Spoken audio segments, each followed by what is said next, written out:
This is the SIM card slot. You can insert your preferred SIM card here. You can now insert your SIM card.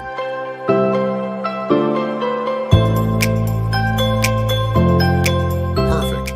You've successfully inserted the SIM card. And now, let's insert your battery. The metallic connectors should be properly aligned to successfully install the battery and power the phone. Great, the battery has been successfully installed. You can now attach the back cover and then we'll turn on the phone. Now go ahead and turn on the phone. Just press the red button on the right side of the phone for 3 seconds and the phone will turn on.